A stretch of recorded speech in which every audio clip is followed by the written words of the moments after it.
ఏపీలో మరో రాజకీయ సమరం జరగనుంది. 2024 ఎన్నికల్లో ప్రభుత్వం మారిన తర్వాత ఈసారి జరిగే ఎన్నికలు ఎన్డీఏ జగన్కు ప్రతిష్టాత్మకంగా మారుతున్నాయి.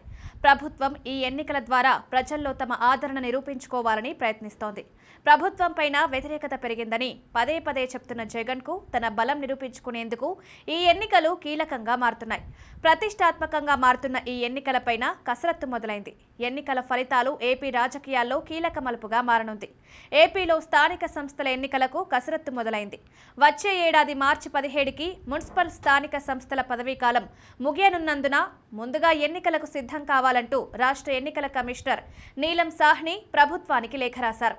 ఎన్నికల సన్నాహాల షెడ్యూల్ను కూడా విడుదల చేశారు. ముందుగా పంచాయతీల అప్గ్రేడేషన్ సమీపంలో ఉన్న పంచాయతీలను మున్సిపల్ స్థానిక సంస్థల్లో విలీనం చేయడం తదితర కార్యక్రమాలపై దృష్టి సారించాలని సూచించారు. 123 పట్టణ స్థానిక సంస్థలకు గాను గత 2021 మున్సిపల్ ఎన్నికల్లో 12 మున్సిపల్ కార్పొరేషన్లు, 75 మున్సిపాలిటీలు, నగర పంచాయతీలకు ఎన్నికలు నిర్వహించారు. ఆ ఏడాది మార్చి 18న మొదలైన వారి పదవీకాలం వచ్చే ఏడాది మార్చి 17 నాటికి ముగియనుందని వివరించారు.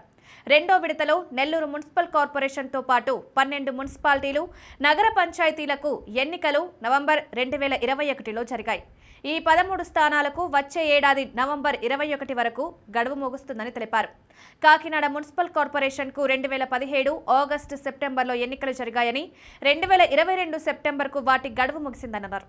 మిగిలిన శ్రీకాకుళం, రాజమహేంద్రవరం, మంగళగిరి, తాడేపల్లిలో పాటు 19 మున్సిపాలిటీలు, నగర పంచాయతీలకు న్యాయపరమైన సమస్యల వల్ల ఎన్నికలు జరగలేదని పేర్కొన్నారు. మున్సిపల్ కార్పొరేషన్ చట్టం 1955 ప్రకారం సాధారణ స్థానిక సంస్థల ఎన్నికలు సభ్యుల పదవీకాలం పూర్తయ్యే 3 నెలల్లోపు నిర్వహించాల్సి ఉంటుందని లేఖలో స్పష్టం చేశారు.